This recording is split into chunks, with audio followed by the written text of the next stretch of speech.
চোখে নাই পানি কাঁদছে আমার নানি।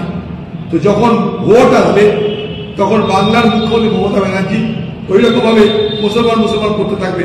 যে ওয়াকফ যে বিল আনা হয়েছে সেই ওয়াকফ বিলের বিরুদ্ধে আমরা প্রথম দিন থেকে করছি। এই ওয়াকফ বিলের মাধ্যমে মুসলমান সমাজের যে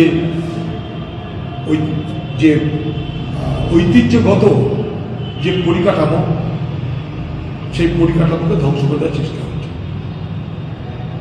এই ওয়াকফ বোর্ড অনেকের বুঝতে ভুল হয়, এই ওয়াকফ বোর্ডটা কিন্তু ধর্মপ্রাণ মুসলমান বা কোনো হিন্দু তারা মুসলমান সমাজের জন্য আল্লাহ তাআলাকে শপথ করে যে দান করে সেটা হচ্ছে ওয়াকফ।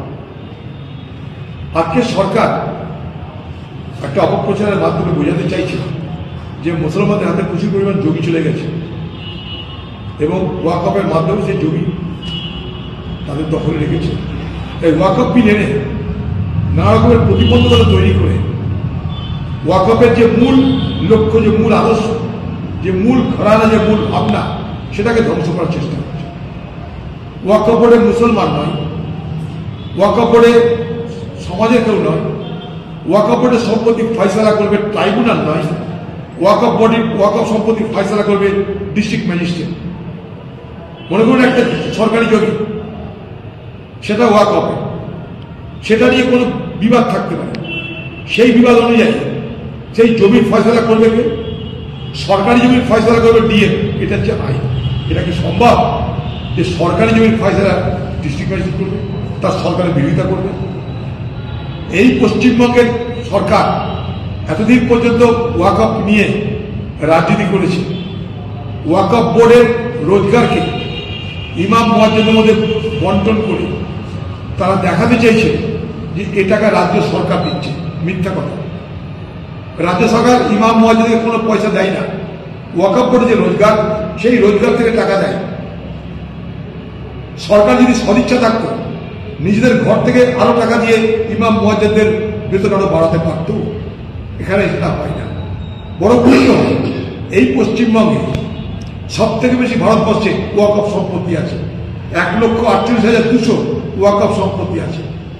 তার মূল্য কয়েক হাজার কোটি টাকা, হাজার হাজার কোটি টাকা। যদি এই সম্পত্তি ঠিক মতন ব্যবহার করা হয় তাহলে ইমাম মুয়াজ্জিনদের ওয়াকফ বোর্ডের যে অর্থ দেওয়া হয় সে অর্থ কয়েক গুণ বাড়িয়ে দেওয়া সম্ভব। কারণ পশ্চিমবঙ্গে ওয়াকফ সম্পত্তি এখানেও লুট হচ্ছে। কলকাতা চলে যান, ওয়াকফ সম্পত্তি দখল করে বহুতল বিল্ডিং হচ্ছে। আপনারা জানেন এই যে বিধানসভা, এই বিধানসভা পশ্চিমবঙ্গের সাথে ওয়াকফ সম্পত্তি। এই রাজ্যে সেই বিধানসভার জন্য কত ভাড়া দেয় জানেন? 100 টাকা।